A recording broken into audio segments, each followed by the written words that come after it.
Hello and welcome to the Little Minds Big Ideas podcast, the weekly show with the Early Years Network. Happy New Year! Happy New Year. Feels strange saying that. It does, because about 3 weeks before. We come to you from the past. Happy New Year. Yeah, that's bizarre, isn't it? But we join you on our first episode back in 2024. 2024. It's going to take me at least 3 months to get used to writing 2024. And we wanted to kick off the new year with 3 things from each of us that we think build a successful early years team. Yeah. We thought it'd be we won't keep you for too long on the 1st of January, might be a few sore heads. But we just want to sort of give our opinions on what we think is a good, successful team and things that you need within that team. Yeah, some useful tips to start the year right. Exactly. New year, new me and all that. Exactly. So, should we dive straight in? You go for it. Okay, my first one is knowledge. I think knowledge is really, really important within a team.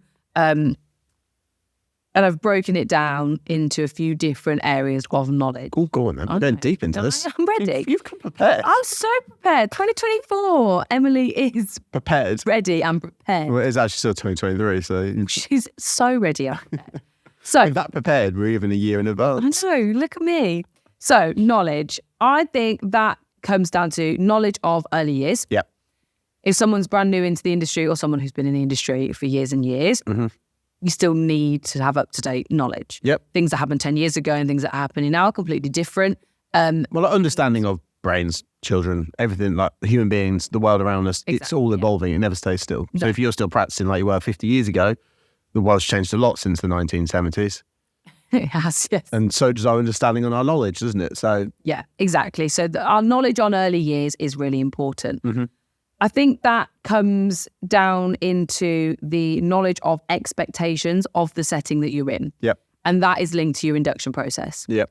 How well are you inducting people so that they've got the knowledge to succeed? Yeah. Are you giving them the tools to work successfully in your setting, or are you setting them up to fail because you've never told them? Yeah, and we talk all the time about children and presenting them with the environments and the support they need to succeed. Yeah. It's no different for the rest of your team. You know, if you're in a leadership position, it's about ensuring that you're actually doing the best you can to help the people that work for you to succeed, basically. And that's giving them the best environment, the best support, the best training, www.theearlyearsnetwork.co.uk.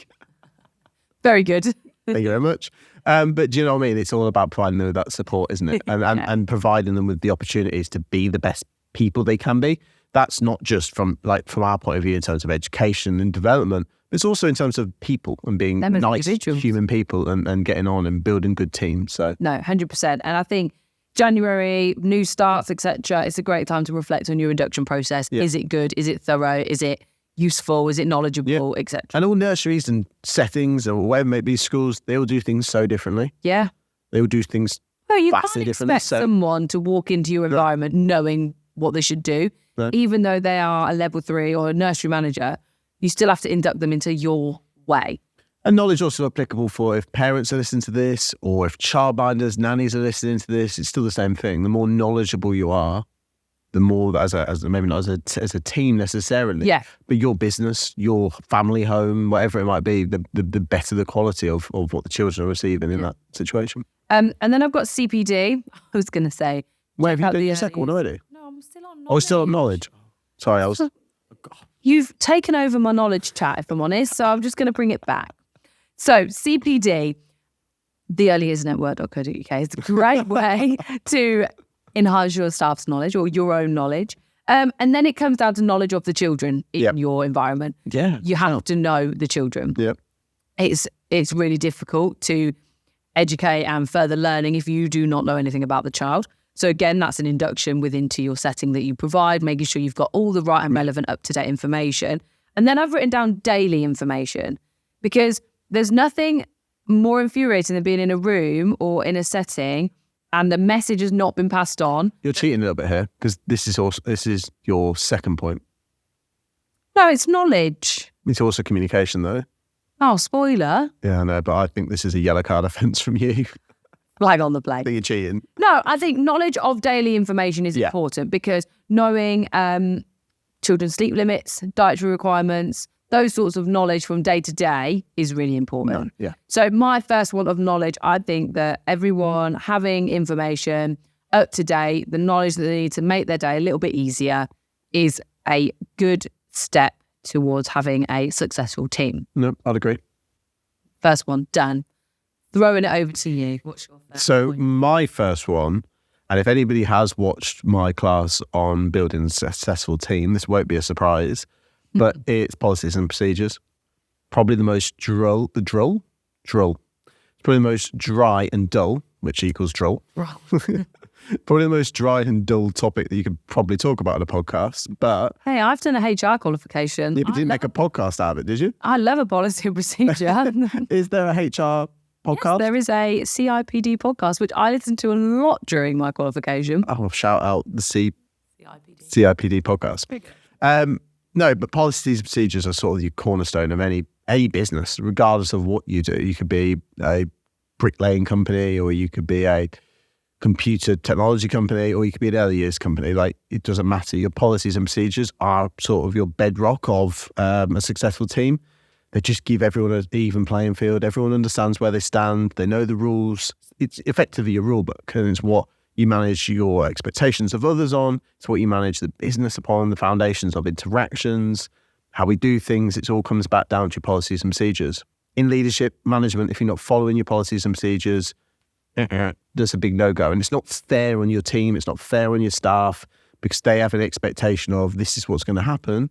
And sort of like we talked about in terms of children having routines, the policy and procedures sort of provide your staff routines. They know where they stand. They know what's expected of them. And it's the key really to how we converse, our relationships, of everything really.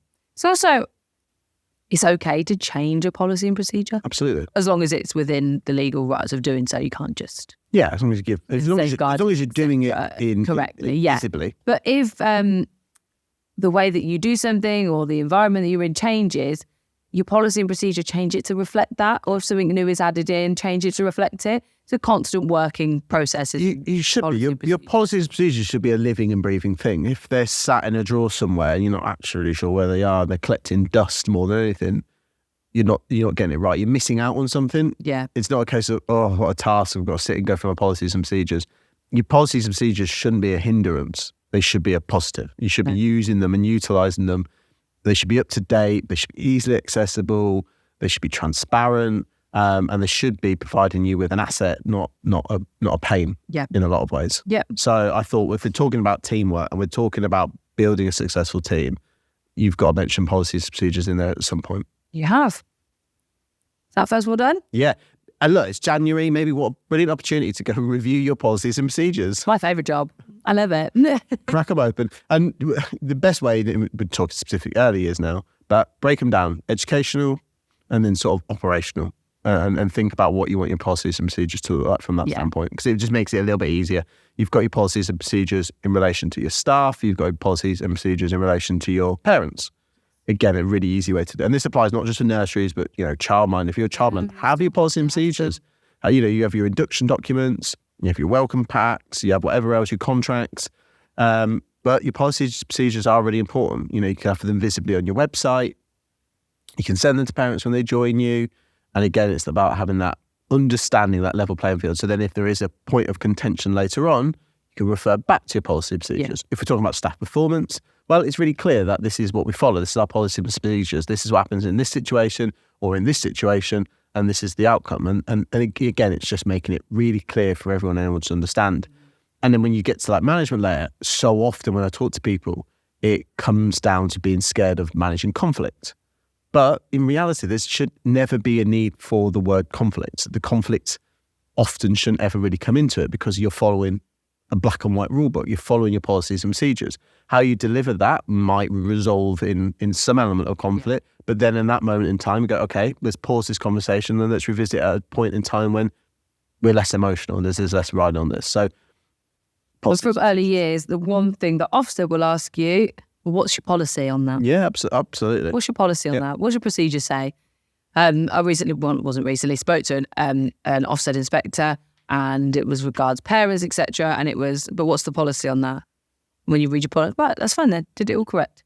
If you're following your own policy and procedure, then you can't go wrong. Yeah. You'll only ever get caught out if you're not following policy procedures or you don't have one. Yes. That moment in And time. if you don't have one and you've reflected on that, create one. Absolutely. Create a policy and procedure.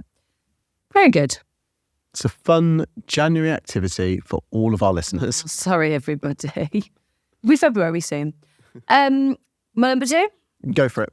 communication, which Ben spoiled. No, I didn't Already spoil knew it. that was coming. You've already received the yellow card. One more and you're sent off this podcast. Brilliant. I'll have a cup of tea. Communication. And again, I've broken it down. I think it's the way you communicate with children is really important for their development. Yeah. Just in general, our previous podcast, our upcoming podcast, we always talk about the way we Communication. communicate with children. Yeah. Communication with staff. Don't leave people in the dark. Like, it's as simple as, we're having a dress down day for whatever reason. Let everybody know. Yeah. Like, don't let somebody come in the uniform, be the only one, and then feel embarrassed for that. Like, that's not fair. The way we communicate with each other can create a positive working environment, and that's really important. Nobody wants to come to work and feel like shit. No. That they don't.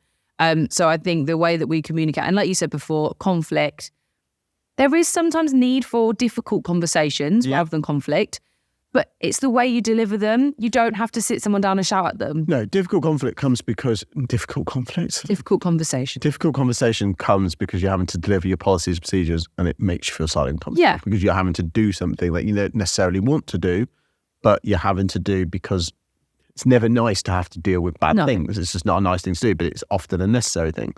So that's where it comes from. It's not conflict. It should become confrontation. And that's where the communication comes in, and it's key. So communication, I think, is really important for creating that positive working environment.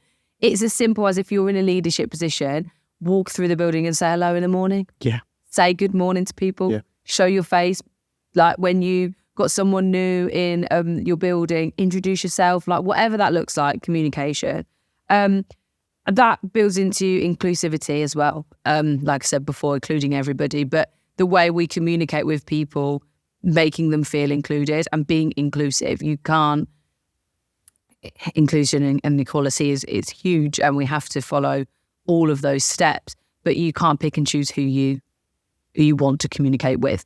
And then communication for the importance of knowing that information can't be missed. Yep. So like, a little bit like I said on daily information. But if information is missed, it could put children at risk. Yep. And safeguarding children is the most important thing. It's what we're all here to do. And misinformation and communication when you are doing your qualification or you're doing your safeguarding trainings is the one thing that pops up in every single case study that we see the major case studies for. So I think that communication is just so important for allowing your team to be successful. Because when you communicate well and you communicate effectively, and it can be a fun and positive way as well, everybody knows where they stand and you can all be one team. Yeah. Well, I mean, communication covers everything, doesn't it? From how you set the culture of your business and your culture of you as a group of people often comes down to how you communicate, how you talk to people, what you communicate, what information you provide them, how you provide them it, et cetera, et cetera. Communication is also massive in terms of what I just spoke about, in terms of your policies and procedures, how you deliver those policies and procedures. Like I say, don't make it confrontational, take it down a professional route, et cetera, having those difficult conversations, but having them in that professional manner. How you communicate does that. If you get really irate and angry and upset, then the person you're talking to is going to match that. Yeah. You're equally going to get angry and irate and things. So communication is ultimately underpins everything we're going to talk about and everything we possibly could talk about. That's why it was in my list. Okay. Well done. Your turn, number 2. 2 for me is emotional intelligence. Yeah. And then when I came up with this one, it's more for, I was thinking management and leadership. Obviously, it helps if everyone has really high emotional intelligence, obviously.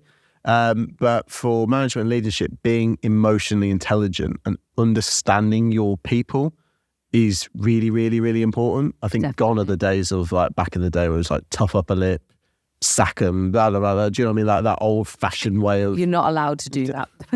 Don't just tell people. If you talk to anybody's grandparents or everything like that was just the way of the world. It was the way of the land, wasn't it? And And I think having strong emotional intelligence nowadays is a really key characteristic of building a healthy team. Like I just touched upon culture, communication, how you talk to people. Emotional intelligence comes down to that. If you can spot signs within people, you understand people, you're a people person, it helps you so much. It galvanizes your team and makes your people feel worthwhile. Yes. Yeah, no, I agree. I think it's really important. And especially like saying leadership positions, having that understanding of people's emotions is key, because you have to deal with people in different ways. Yeah. Some people might need a hug when they are feeling down. Yeah. Some people might be like, do not touch me, I just need to get on with it. Some people might want to talk all about it and others won't. It's having that understanding that people will express emotions in different ways, but you have got that level of communication again to tell them, look, I'm here if you need me. I mean, there's a fine line because of professionalism and of course being there and support and care for people, but we can meet. Sometimes leaving everything at the door isn't possible. No. And it's having that understanding and having a safe space where your staff can, away from the children, out of those playrooms, can just let it out, but then we regroup and we go. Yeah. So allowing people that 5 minutes to just, right, okay, 5 minutes, I'm here. Go and take a minute, just breathe, have a drink, and then come back and we crack on. Yeah. I think that's really important. It's knowing that your staff are all different and learning their emotions and handle them in different ways. Yeah, it's being that support mechanism. You know, people spend so much time at work. Yeah. Having work be some element of support, or the people within work being that element of support is really important. Yeah. People do have shit things that happen to them. You know, we all do in life. Over time, shit things happen. It's just the way the world works, unfortunately. It is. But it's about supporting the people within your corporation, the people within your team, the people around you in the best way you can. And if you've got leadership and people in management positions who are emotionally intelligent, they can perceive that, they understand it, they get it. I think that is a really important factor towards being a successful team. Then I agree. You're next. Number 3 is drive or oomph. Passion. More passion. More energy. Exactly.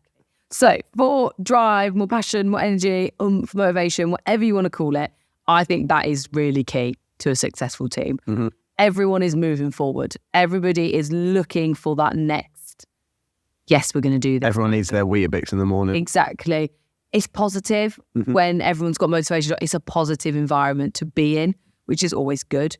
Having drive and motivation, I think, encourages people to want to learn more. Yeah. It encourages people to want to have that next step and want to continue learning for themselves.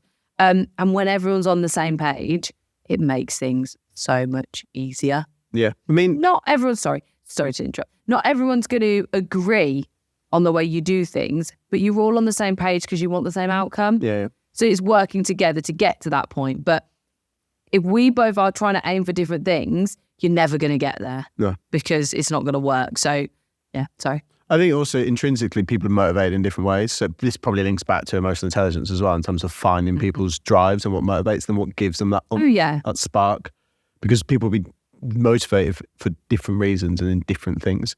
Some people, the idea of getting outstanding from Ofsted is like, oh, that's everything. Do you know what I mean? I want to get that. Other people couldn't give a monkey's tuppence, but deeply care about the kids that are motivated to achieve certain goals with the children. So everyone has their different definitions. Some people love like a little treat in the staff room. Yep. That drives motivation, keeps them going. Others, it's more about the words and reflection of what they've done. It drives them. So I think it's a bit of everything, like you say, knowing your staff, but I think drive and enthusiasm and passion to move forwards and being on the same page makes it so much easier to be a successful team. Some are really excited about opportunities, like the network and being able to access the early years network and that site. Some are really driven by that as an opportunity for self-development. Yeah. Others never log in. No. There's different people, there's different things that drive them and different reasons for it. So that's my third for, I think that is key for a successful team, is to keep moving forward. Get your Weetabix. Not sponsored by Weetabix. I don't know. I like Weetabix. You do? Yeah, it's one of my mum's biggest hang-ups because my childminder nanny when I was young, she used to put sugar on top of my Weetabix. And my mum wasn't a fan of that apparently. Oh dear. So to this day I always put sugar on the Weetabix. Do you never put sugar on anything? I know, I don't. Apart from Weetabix. Yeah. Anyway, I don't like Wheaties. There are but other cereal brands available from your local supermarkets. Go on, number 3. And then number 3 for me was goal setting. Okay. It sort of was, wasn't It was vision. Vision, goal setting, all the same sort of thing. Again, I'm probably coming from a leadership management position here, but it's to try and get a clear goal for your team and have a clear identity of what we're working towards and why we're working towards it. Even if you go right down to the bottom level, if you look at preschool room, for example, if someone's striving to embed Montessori, someone else is doing Reggio Emilia, someone else is putting in principles of Lev Vygotsky. And the 4th person couldn't care less. And the 4th person is actually more bothered about the latest Keeping It With the Kardashians episode you watched last night. It's not going to work. You're not going to get anywhere. You need to have a collective identity, a collective strategy, vision of a target of where you want to get to and why you want to get to it. Be realistic, have short-term, medium-term, long-term goals. Get people on board, get people responsible for certain aspects of it. Hold them accountable for achieving those targets and those goals. Try and drive people to be accountable for the types of things you know naturally they're going to be passionate about and naturally they're going to succeed in. Don't try and get people to be in charge of goals and targets that they've got no interest for, because at the end of the day, you're just going to be hitting a brick wall. But I think it's really important from a leadership point of view to be setting that precedence of that goal of what you want to achieve, that target, because as a business or as a group of people, as a team, you've got to have a focus. You've got to be going for something, because if you're not, you're just meandering. You're not really achieving anything. You're not moving forward with the... Well, you're not moving forward, but you have no focus. And what happens then is you've not really got any motivation. Team morale sort of takes a bit of a hit. Yeah. As we talked about, the culture is a bit rubbish because people sort of just turn up. They're there because they've got to be there. And suddenly that whole negative spiral, and then you get the bitchiness, you get people falling out, you get people upset to be at work. You then got high recruitment. Do you know what I mean? Like, you just fall into a really negative spiral. Whereas if as a leader, you've got a real passion and you want to get somewhere, you communicate it well, you follow your policies and procedures, you see how all this starts to link together. You've got this goal and this vision as from the top down. That's brilliant. And then eventually that won't just be such a top down approach. Eventually other people will take motivation and start setting their own goals. Set their own goals. Yeah, exactly. And they'll have their own wants and desires and things to achieve and milestones and things to hit. Because at the end of the day, we all want to achieve something. We all want to push to be our best that we can be. And as a collective, that's really important to have an identity, a collective identity of achieving something and driving towards something. Yeah. No, I agree. I think, like you've said, the 6 points we've mentioned, they all link. Yeah. And sorry, just go back on that. Don't always let it just be Ofsted and be so emotionally invested into a one-day inspection result. That doesn't define you. There's some absolutely incredible nurseries that are rated good. Yeah. You know, it is what it is, and it's a one-day thing. They're there for a few hours, and that's the thing. Don't get so emotionally invested into what that is. Get emotionally invested into the standards of what you do and the children you produce and the well-being of the staff and the quality of what you do day in, day out. Yeah. What your parents think about you. And again, the end product of what children you're producing. That's what matters. Yeah. No, 100%. I agree.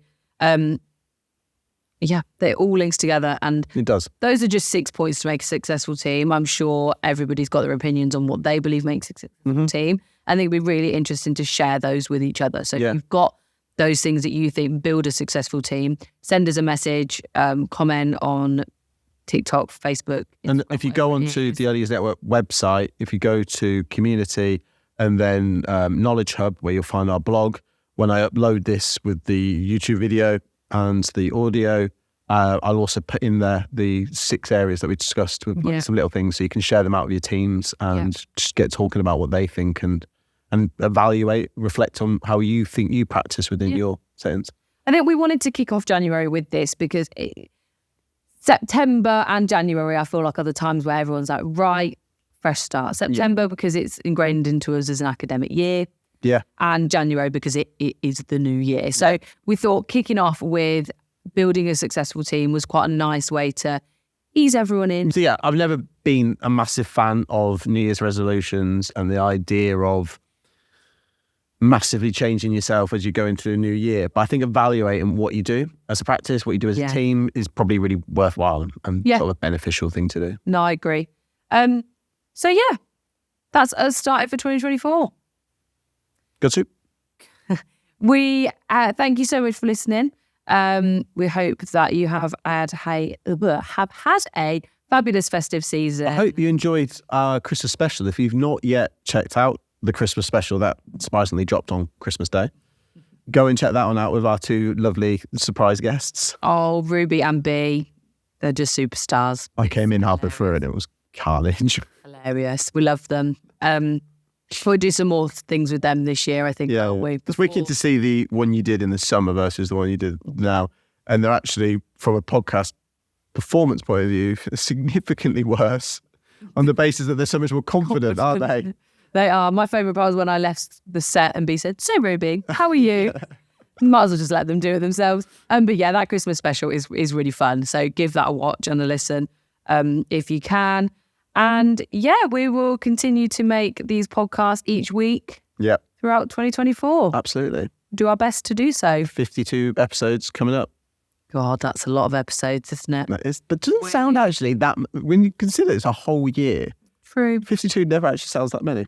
We're going to need some topic ideas because if anybody wants anything they want us to talk about this year, let us know. So yeah, Happy New Year. Thank you so much for joining us again. If you haven't been on the earlyearsnetwork.co.uk yet, have a look, check it out. All the training videos are there, accessible, and share around the podcast, let people know that we're here. Yeah, that's it. Share. Okay, thank you for listening, and we'll see you next week. We'll do indeed. See you later, everyone. Bye.